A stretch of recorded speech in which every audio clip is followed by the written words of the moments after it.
India's Finance Minister Nirmala Sitharaman presented the interim budget 2024 in the lower house of India's parliament. It's called the Lok Sabha, and it is her sixth budget presentation as the finance minister and the last budget for the current Lok Sabha.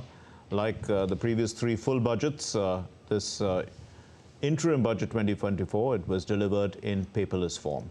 The full union budget will be presented once a new government is sworn in following the general elections, which are due in May this year.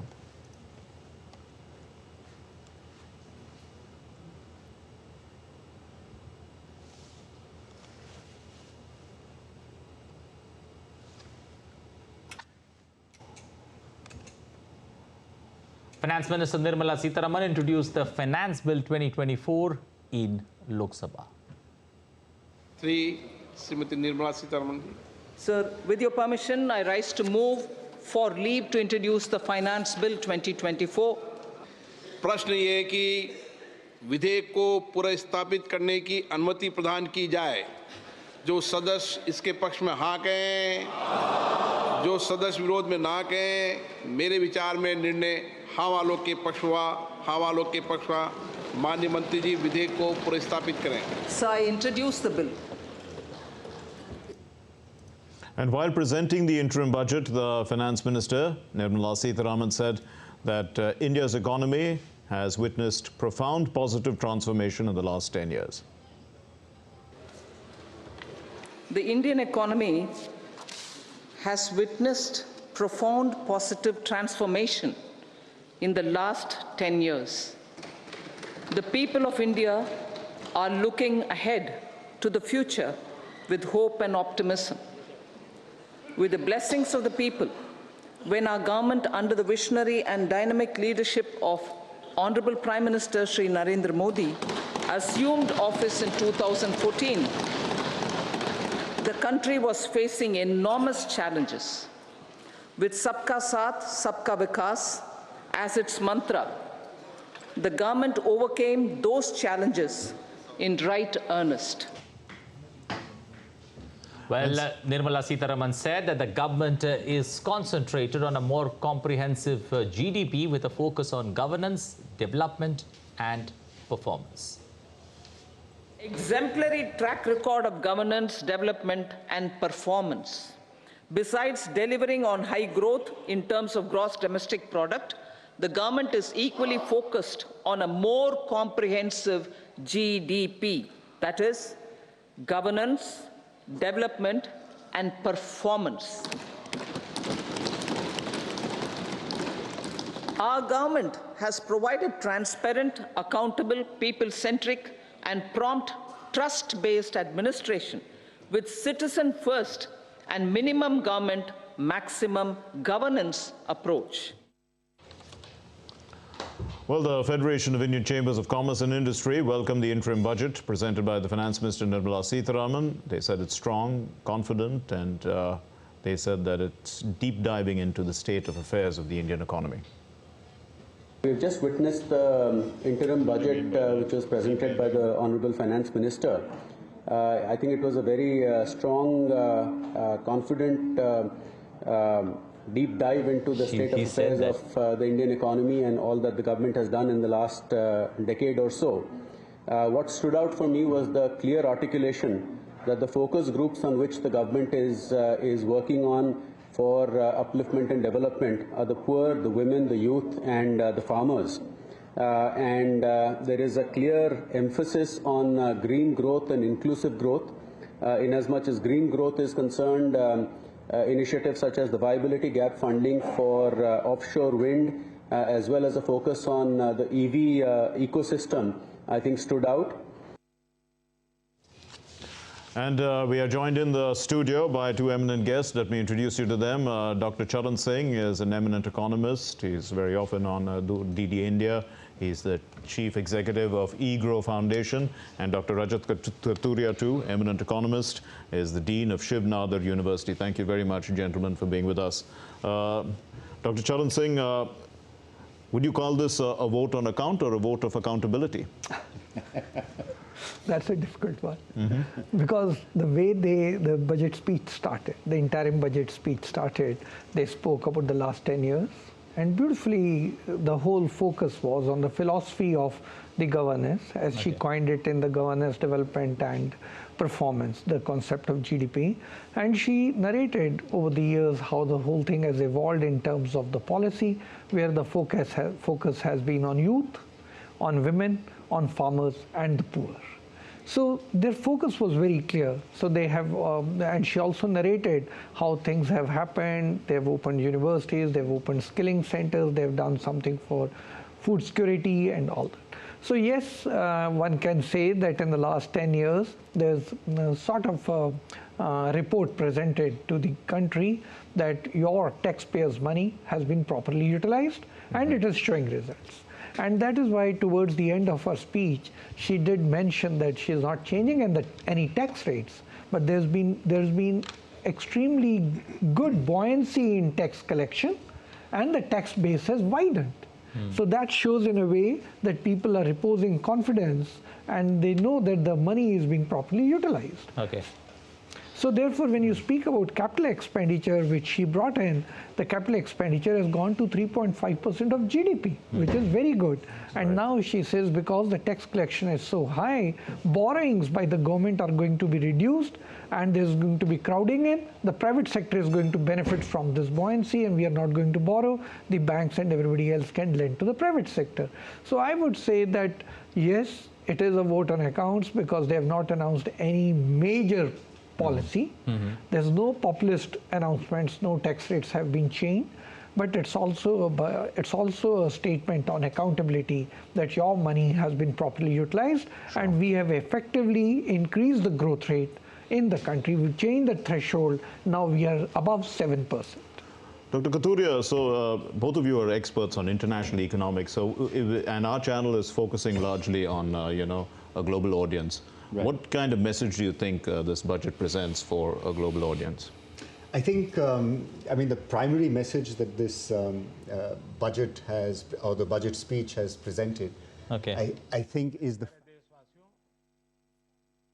आज का ये budget interim budget तो है ही, लेकिन ये budget inclusive और innovative budget है। इस बजट में कंटिन्यूटी का कॉन्फिडेंस है। ये बजट विकसित भारत के 4 स्तंभ, युवा, गरीब, महिला और किसान, सभी को एम्पावर करेगा। निर्मला जी का ये बजट देश के भविष्य के निर्माण का बजट है। इस बजट में 2047 के विकसित भारत की नींव को मजबूत करने की गारंटी है। मैं निर्मला जी और उनकी टीम को बहुत बहुत बधाई देता हूं। साथियों, इस बजट में युवा भारत की युवा आकांक्षाओं का, भारत की यंग एस्पिरेशंस का प्रतिबिंब है। बजट में 2 महत्वपूर्ण निर्णय लिए गए हैं। रिसर्च और इनोवेशन पर 1 लाख करोड़ रुपए का फंड बनाने की घोषणा की गई है। बजट में स्टार्टअप्स को मिलने वाली टैक्स छूट के विस्तार का भी ऐलान किया गया है। साथियों, इस बजट में फिस्कल डेफिसिट को नियंत्रण में रखते हुए कैपिटल एक्सपेंडिचर को 11,11,111 करोड़ रुपए की ऐतिहासिक ऊंचाई दी गई है। अर्थशास्त्रियों की भाषा में कहें तो एक प्रकार से स्वीट स्पॉट है। इससे भारत में 21वीं सदी के आधुनिक इंफ्रास्ट्रक्चर के निर्माण के साथ ही युवाओं के लिए अनगिनत रोजगार के नए अवसर तैयार होंगे। बजट में वंदे भारत स्टैंडर्ड की 40,000 आधुनिक बोगियां बनाकर उन्हें सामान्य यात्री ट्रेनों में लगाने का ऐलान किया गया है। इससे देश के अलग अलग रेल रूट पर करोड़ों यात्रियों में आरामदायक यात्रा का अनुभव बढ़ेगा। साथियों, हम एक बड़ा लक्ष्य तय करते हैं, उसे प्राप्त करते हैं और फिर उससे भी बड़ा लक्ष्य अपने लिए तय करते हैं। गरीबों के लिए हमने गांवों और शहरों में 4 करोड़ से अधिक घर बनाए। अब हमने 2 करोड़ और नए घर बनाने का लक्ष्य रखा है। हमने 2 करोड़ महिलाओं को लखपति दीदी बनाने का लक्ष्य रखा था। अब इस लक्ष्य को बढ़ाकर 3 करोड़ लखपति दीदी बनाने का कर दिया गया है। आयुष्मान भारत योजना ने गरीबों की बहुत मदद की है। अब आंगनवाड़ी और आशा वर्कर, उन सबको इस योजना का लाभ मिलेगा। साथियों, इस बजट में गरीब और मध्यम वर्ग को एम्पावर करने, उनके लिए आय के नए अवसर बनाने पर भी बहुत जोर दिया गया है। रूफटॉप सोलर अभियान में 1 करोड़ परिवारों को सोलर रूफटॉप के माध्यम से मुफ्त बिजली प्राप्त होगी। इतना ही नहीं, सरकार को अतिरिक्त बिजली बेचकर लोगों को 15 से 20 हजार प्रति वर्ष की आय भी होगी और ये हर परिवार को होगी। साथियों, आज जिस इनकम टैक्स रेमिशन स्कीम की घोषणा की गई है, उससे मध्यम वर्ग के करीब 1 करोड़ लोगों को बड़ी राहत मिलेगी।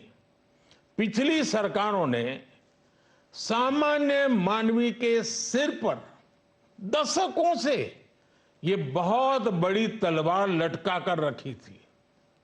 आज इस बजट में किसानों के लिए भी बहुत महत्वपूर्ण और बड़े निर्णय लिए गए हैं। नैनो डीएपी का उपयोग हो, पशुओं के लिए नई योजना हो, पीएम मत्स्य संपदा योजना का विस्तार हो और आत्मनिर्भर ऑयल सीड अभियान हो। इससे किसानों की आय बढ़ेगी और खर्च कम होगा। मैं एक बार फिर सभी देशवासियों को इस ऐतिहासिक बजट के लिए शुभकामनाएं देता हूं। बहुत बहुत धन्यवाद।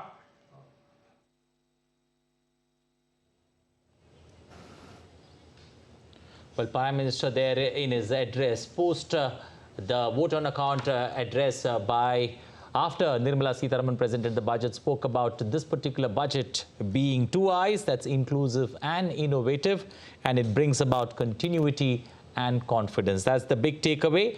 The Prime Minister also talking about 4 focus areas that this government works on. That's GAN, an acronym that's created. First, the G stands for Garib, that's poor. The Y stands for youth, the A stands for Annadata, that's farmer, and finally the N stands for Nari, that's women. So focus areas for the government very clear, and the big takeaways that the Prime Minister highlighted from the particular budget, from the vote on account, the important things that the government, which could help especially in the wheels of progress, move forward. Well, moving on, highlighting the goods and services tax benefits, the Indian Finance Minister said that the GST unified the indirect tax regime in India. Indirect taxation. By unifying the highly fragmented indirect tax regime in India, the GST has reduced the compliance burden on trade and industry.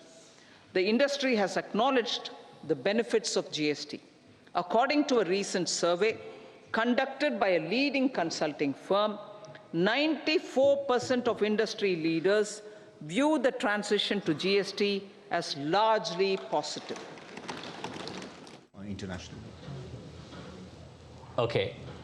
Well, moving on, before we get into the other topics, that are there, which are an important part of the vote on account, two eminent guests in the studios, Dr. Rajat Khaturiya and Dr. Charan Singh.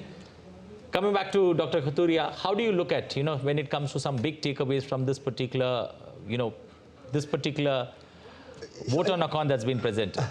So I think the big takeaway here is a narrative that was created over the last few years, decades, about the Indian economy was that we wanted to become more market-oriented, but there were hiccups. There were hiccups in the sense that we had COVID and the government had to get more involved in the economy, but this government has been saying minimum government, maximum governance. So I think the big takeaway here for me is the fact that, the government wishes to remain in those areas where the market does not find it profitable to get into, which is, areas what economists call areas of market failure. So where there is market failure, so you go down to the rural areas where jobs are not being created, you provide support, health, education, skilling, providing a big infrastructure, supporting the economy through infrastructure. These are areas where the private sector is not going to go. And I think this narrative has been created, and I think this vote on account or this budget, interim budget, takes that further. The other thing I think which is important to note is what was just the finance minister, we just played a clip on the GST. I think what the GST did was to unify India, or as economists, international trade economists like to say, the GST created a free trade agreement within India itself. Okay. And, by doing that, we also sending a message to the rest of the world is that you can come to India and manufacture in India, make for India, and make for the world as well. And I think yesterday, it's not in the budget, but yesterday there were many announcements in the customs duty and the reductions in customs duties that were announced yesterday. But the finance minister did not belabor those in the speech today. But I think if you put what was announced yesterday and what she said today in context, and look at the overarching message of this budget, it is that the government is ready to support the private sector, because the private sector is going to be where jobs are going to be created. We want to reskill and make people ready for private sector jobs, but this won't happen immediately. This will take time to happen, but government focuses on doing things where the private sector does not participate. And the other takeaway, I think, for our international viewers in this is that if you contrast this with China, which is important to do at this stage because you can't have a discussion on international economics without talking about China. One of the sort of criticisms of China in the global economy has been that they rely too much on state-owned enterprises, and that's been a growing criticism, that they intervene in production through state-owned enterprises, and that often distorts the market economy, and that's been a criticism of China. Okay. Here what we are saying is that we are moving away. The government is moving away. We are going to do disinvestment. We have privatized certain enterprises, and over time, given the political economic problems, we're going to privatize more or we're going to disinvest more. But the government will focus on regulation, efficiency creation, infrastructure, and providing those services where the private market will not provide. Which is the new GDP. Which is the new GDP, exactly. Right, and let's turn to Aisha Khanam, our correspondent who's joining us from Bengaluru with more. Aisha, so Bengaluru, has become for the world the IT capital of India. So when we look at the budget, we always look at that from that point of view when we come to you. But there must be more to it, of course. Let's look at the innovation aspect. The finance minister said that innovation is the foundation of development. She quoted the Prime Minister saying, Jai Jawan, Jai Kisan, Jai Vigyan, Jai Anushandhan. Yes. So in this context, what is Bengaluru looking at from the budget? Well, Mark, the industry in Bangalore is jubilant about this budget, and they say this is the budget. This is a budget of confidence. You know, the government has already drawn out a larger blueprint for development, for taking India towards achieving development, and also India is emerging as a global south. Now, if you were to look at this budget from the perspective of G20 countries, this budget has all the agendas that were there in the G20: infrastructure growth, tourism, women-led development, and solar energy, zero emissions. All these factors are incorporated in this budget. So this budget is leading India towards a more stronger, more vocal global voice of global south. And this is where Bangalore and Karnataka is rejoicing about the budget. The fact that there is 1 lakh crore funds set aside for innovations. Now Bangalore is a hub for innovations, hub for research. Bangalore has IISc and several other innovation organizations. So let me take you to a brief comment from the Vice President of FKCCI, Mr. Balakrishna. How do you look at this budget? Because Bangalore is seen as one of the innovation capitals. So if the industry is to look at this, how do you assess this? It's an excellent budget, I would say. I mean, you are talking about the innovation. So now the government, what they are giving out 1 lakh crore as a corpus fund for a 50 years interest-free loan for developing the innovation and research, especially on the defense equipment manufacturing, which is an excellent move, because when government is encouraging to develop the defense equipments to manufacture indigenously, I think it's an excellent move what government has done. And overall on this budget, covering the research, the solar and the household, they are trying to connect almost 1 crore of houses with the solar energy, where the excess power will be taken back by the government. And of course, annually a house will gain between 15 to 18,000 rupees annually. It's an excellent move. And you were talking about... There are no false promise, you said. They have not done any false promises. We were hoping that they would commit something, because the election as a popularity taking up due to an election. But of course, government looks like they have a total confidence of the public that they would support them. They said that they would come back to us after the election on the various other commitments, and this is not the platform for them to commit for the because of the election. So this budget has no false promises, and as the industry is saying that it shows the confidence of the government that the full-fledged budget will take up this agenda once the new government is formed. But for Bangalore, startup is one one area where the startups were looking forward to this kind of encouragement, and the setting up of the Corpus Fund for Innovations has given a big boost to aerospace, to defense sector, and all the startups that are growing in Bangalore as such. Aisha, also with regards to research and development, the Prime Minister in his interim budget comment made a mention about how the focus is on R&D. How does especially ISRO look at this particular announcement when it comes to the focus now shifting primarily to R&D on a large scale? Well, absolutely. Aviation and aerospace is the top priority for this government. And recently, Prime Minister Narendra Modi was in Bangalore at the inauguration of Boeing's largest campus outside US. And this proved the fact that the government is interested in giving a push to innovations in aviation and aerospace sector as such.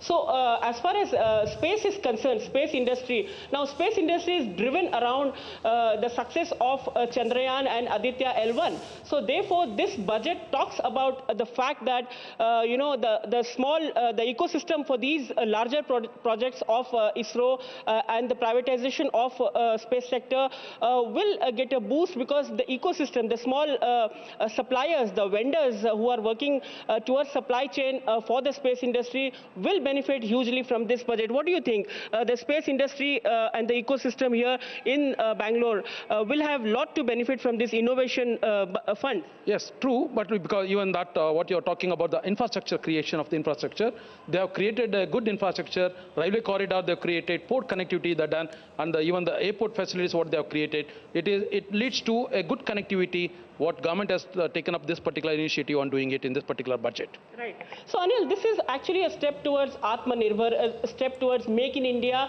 and make for a global world. And this is where Prime Minister has again and again stressed upon the fact that this will position India towards the Amrit Kal and towards positioning India the best self-reliant country. So as I started saying that India is emerging as the voice of Global South. So this budget emerges with the voice of Global South, wherein we see stress being laid upon women development, infrastructure, research and tourism, wherein young youth will benefit by turning the young generation will not just be job seekers, but they will be job generators. So this is the focus of this budget, and as the industry said, there is no false promises in this budget, and people would wish to wait and see how once the elections are complete, the process is completed,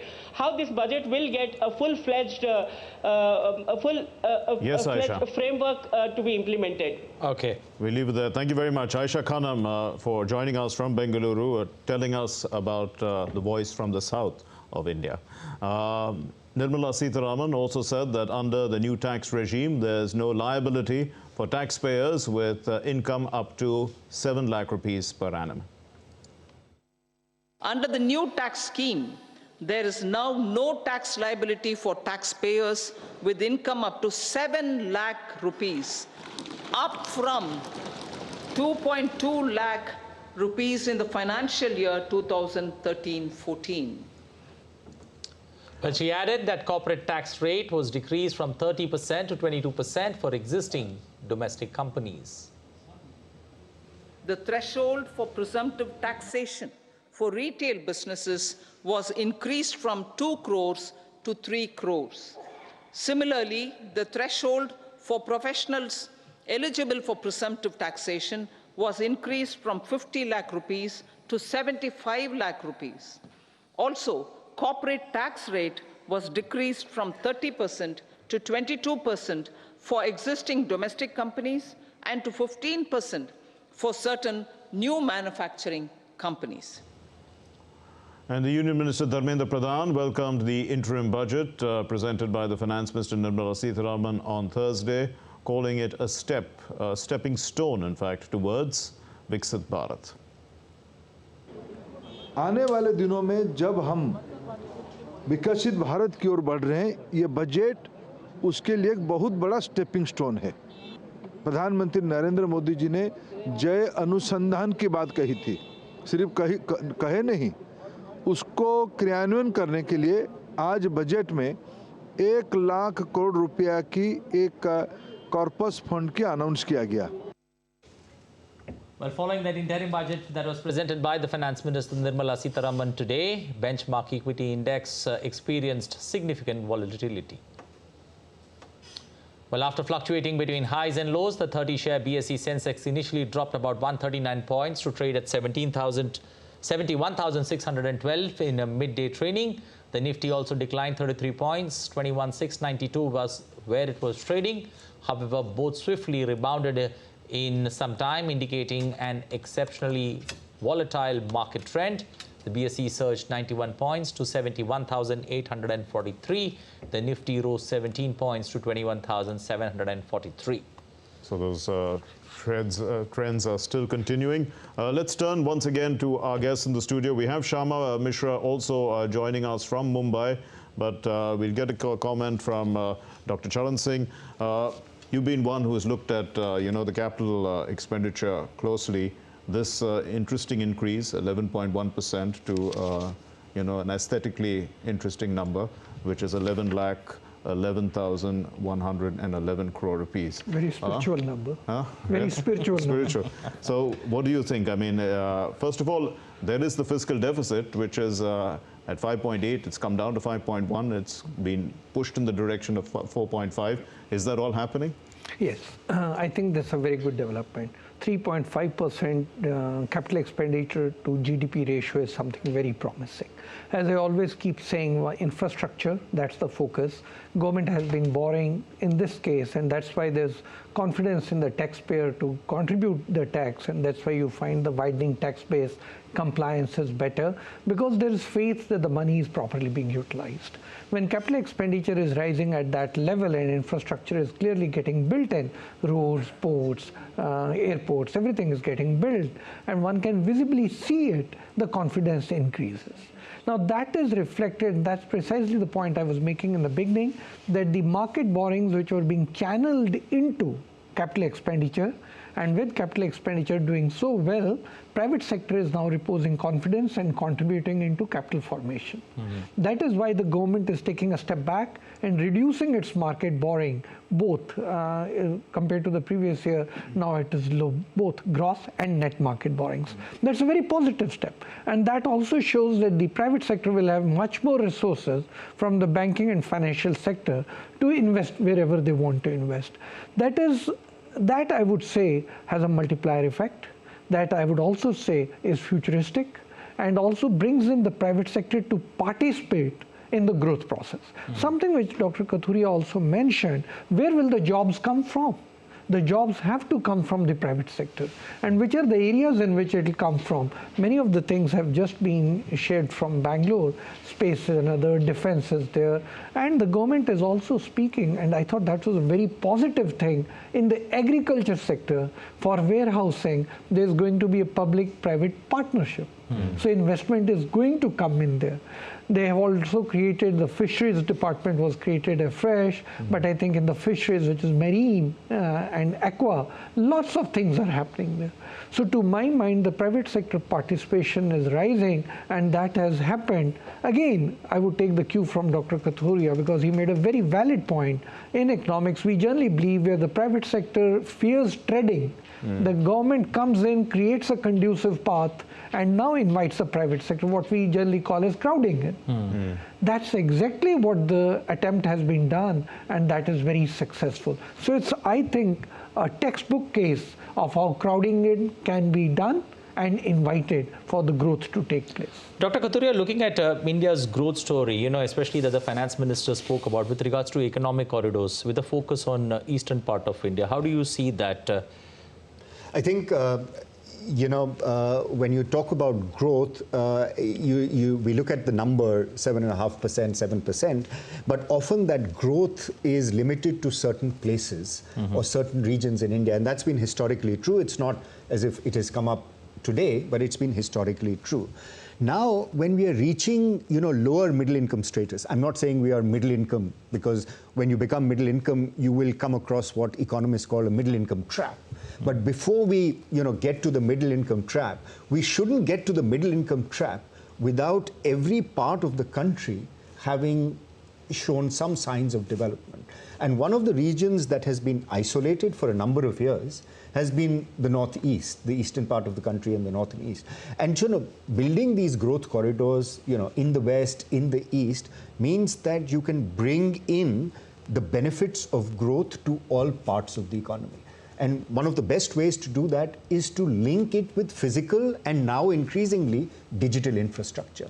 Yes. And the benefit of the Northeast is not only linking it back to the rest of mainland India, but also linking it with the high growth Southeast Asia, and which is, unfortunately, there is a lot of tension in the borders of Northeast India, Myanmar, formerly Burma. There's a lot of tension. But in normal times, I think hopefully that would come about soon, India's engagement, Northeast can become a corridor or the link between India and Southeast Asia.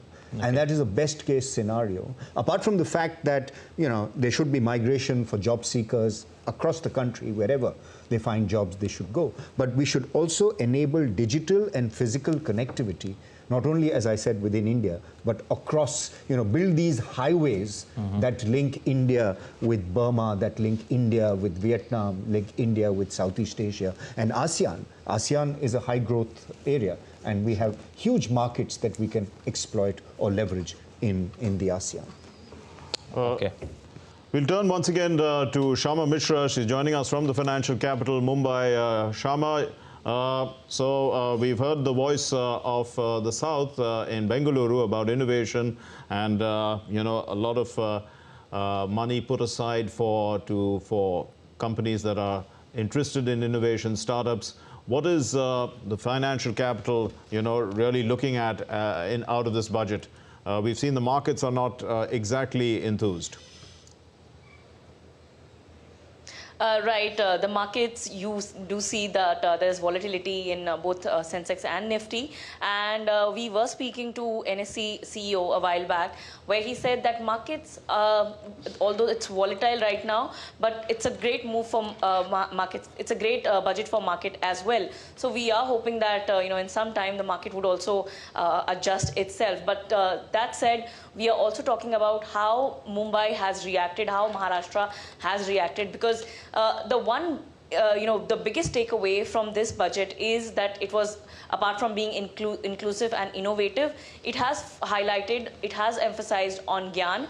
And if we are speaking about that, then definitely there's a lot to take away from this for farmers, for women, for youth, and all these categories, in Maharashtra, be the residents, be the locals, be the migrants, all would benefit from it. The amount, the big amount kept aside for the research and innovation, then setting up another those kind of policies, and then tax relief for the startups.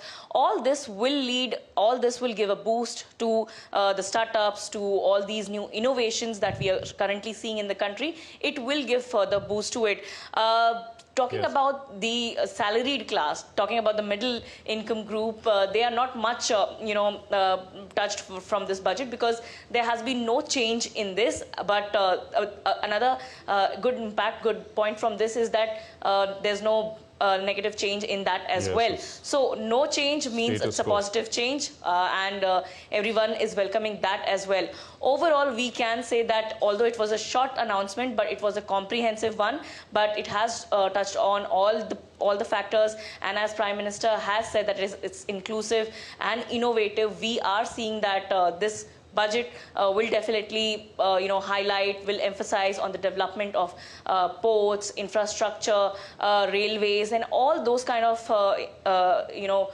areas or sectors that will make India a developed nation by 2047. And I'll also add this, that while speaking in the pre-budget expectations, we were talking about how the industry was expecting in the segment of EV, where the EV manufacturers or the people who are associated with the electric vehicle segment, they were expecting that there could be some policy announcements for them, in terms of charging, in terms of infrastructure for charging, and other rebates, tax reliefs in that segment. And that has also been touched over here. So that section is actually happy, and they know for the fact that this is something which India is putting the thrust on. India is really wanting to take it ahead, because we are talking about incorporating the new and renewable energy and putting less emphasis or putting less burden on the fossil fuels. So this is another area which will see a boost, and this budget has touched upon that as well. So a lot to speak on that, but yes, Maharashtra, Mumbaikars are happy. We can say that on the tax front, there was nothing for them to take away. But yes, on the 4 pillars, that is Gyan, everyone in the country has definitely something or the other to take away. Right. Let's turn for our guests are pressed for time, so we'll turn to them for closing comments once again. Dr. Charan Singh, while you put your mic on, let me ask Dr. Rajat Kathuria about this. You were talking about growth and how to make it more inclusive, and the way you have, as economists, analyze this. Now, we see that a lot of people are employed in the rural sector, and that's something that we are hoping to try and reduce over time, isn't it? An economist will have to try and do that. But do you see that enough is being pushed into the manufacturing sector from there, or that manufacturing can take place in rural segments so that people can come out of agriculture? And is services doing enough to pull people away from the agriculture sector? Wow, I could spend the rest of the day talking about what you've just said about structural transformation. Let me just quickly mention, I mean, this is a question, and this is really one of the weaknesses, if I were to put it, of the Indian economy. Not currently. It's been a weakness over a period of time, over several decades. But we must remember that the agriculture sector feeds us all. Exactly. Yes. No, I'm not saying that agriculture should decline. I'm saying that manufacturing hasn't played the role in India that it has played in other East Asian countries, which is be a absorber for the comparatively lower skilled, less educated people and provide mass employment until they have taken off. And that role hasn't been able to be played by the manufacturing sector in India for several reasons. We want to get it up to 25%. In China, manufacturing is 50% of their GDP. We want to get it up to 25%, but we are still stuck at 16, 17%. And a lot of people, including our former Reserve Bank governor, says that we should stop thinking about manufacturing per se because of the external market is not as open. It's become a lot more protectionist, and we are not going to get much leverage from international markets as countries like China got. I, for one, feel that I think manufacturing is going to be where the mass employment is going to take place for India. People are still going to wear clothes. People are still going to buy toys.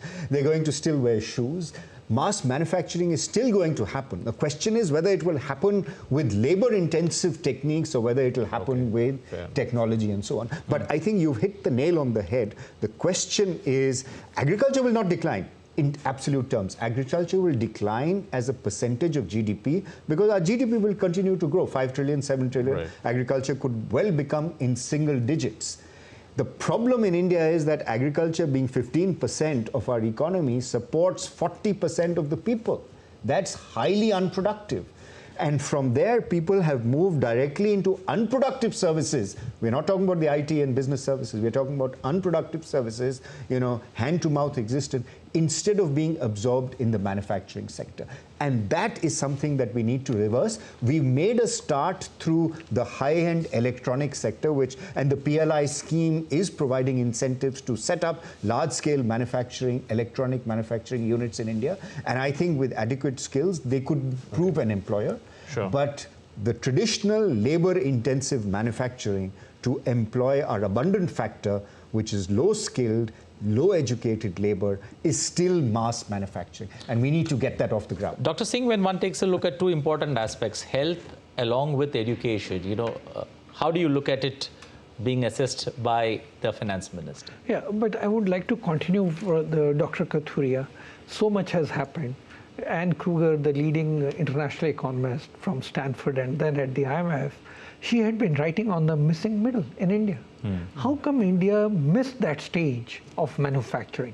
Now, there are very many theories around that, and the neighboring country had such mass-scale production that it was easy to import from them rather than produce, even if you subsidized it. But over these last 20 years, when this missing middle happened, so much has happened technologically, and so much is now happening on AI and machine learning.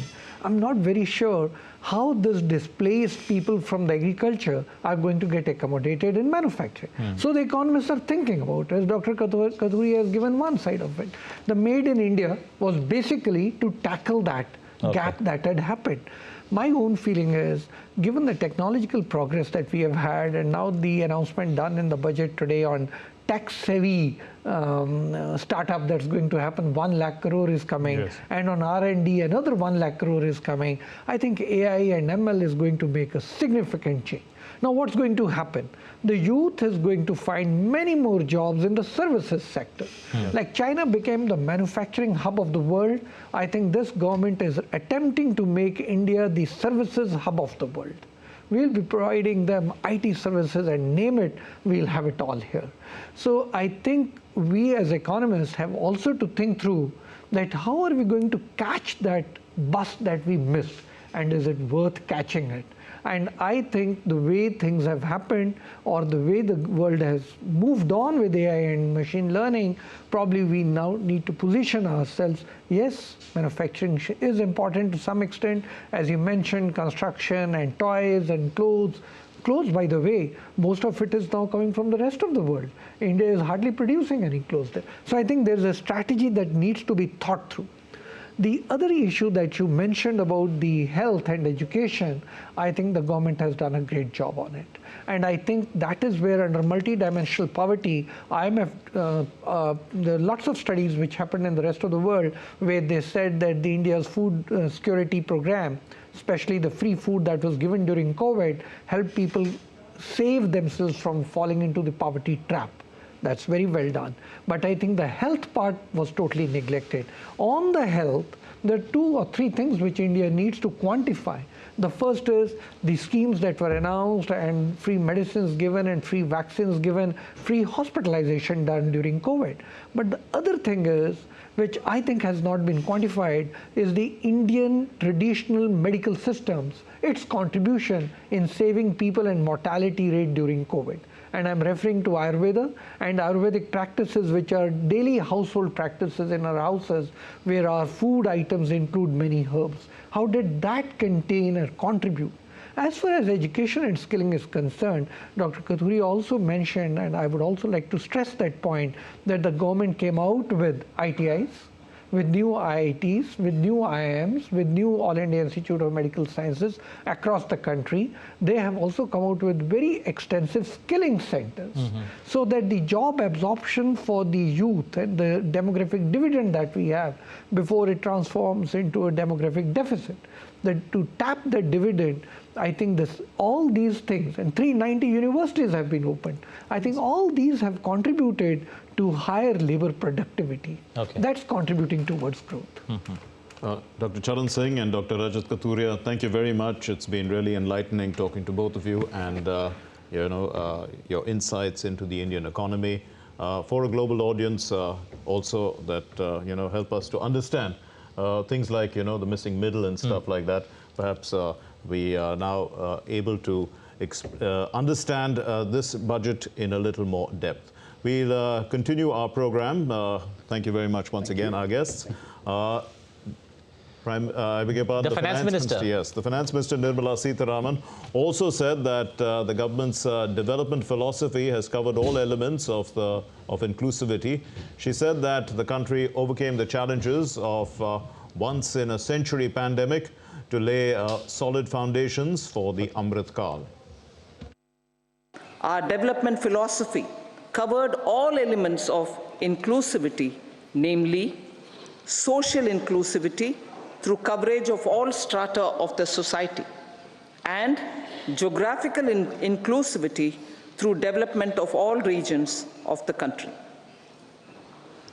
With the whole-of-nation approach of Sabka Prayas, the country overcame the challenges of once-in-a-century pandemic, took long strides towards Atmanirbhar Bharat, committed to Panch Pran, and laid solid foundations for the Amrit Kal. Well, the Finance Minister said that the fiscal deficit in 2024-2025 is estimated to be 5.1% of the GDP.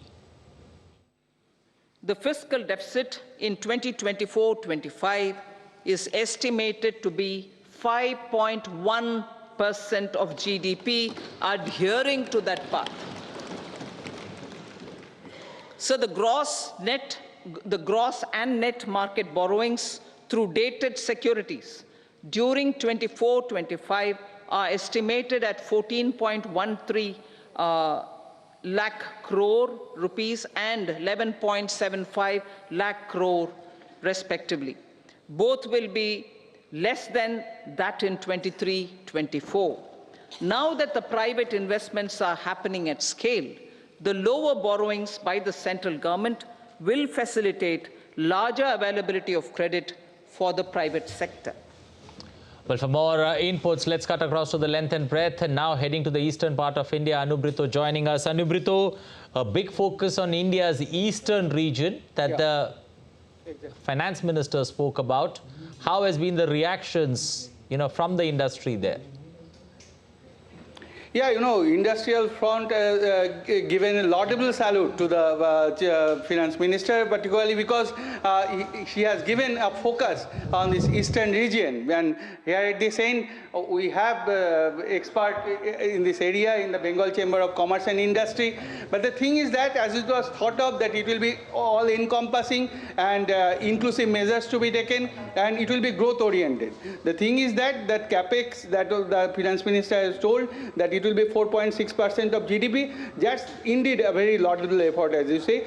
We have, you know, with us Vivek Jalan, who is chairperson of the Fiscal Affairs and Taxation Committee of Bengal Chamber of Commerce and Industry. Sir, as you have seen that as the government, as you have thought of, it will be focus oriented, although it is interim, but focus oriented budget. What do you say of this thing? Yeah, you are right. It is a growth-oriented and long-term focus-oriented budget. Given the thrust on the capital expenditure, I would say more thrust on the capital expenditure side. Last year it was 10 lakh crore. This time they have increased it to 11.1 lakh crore. So the focus is very clear that in the long term, the government wants a sustainable GDP growth. Yeah, but at the same time, it's inclusive thing is that inclusiveness that has been brought into it. Absolutely, and the Honorable Finance Minister spoke of every sector. In fact, there is a new concept in India today. We have changed from the earlier forecast system to a new forecast system, a more economic forecast four-class system. One is Garib, that is poor.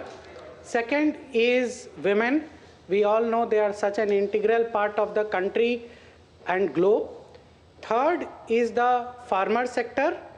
And the fourth is the youth, yuva, which we call. So these four pillars. Well, that's all we have in this edition of DD India Live. That's all we have for the moment, but you can let us know your thoughts on the news of the day. Well, you can connect with us on Facebook, X, and also Instagram. You can also visit our website, ddindia.com. We're going to be back with more news as it breaks here on DD India. I'm Anil Thomas, along with me, Mark Lin. Thanks for watching. Have a safe and wonderful day ahead. Namaskar. Bye-bye.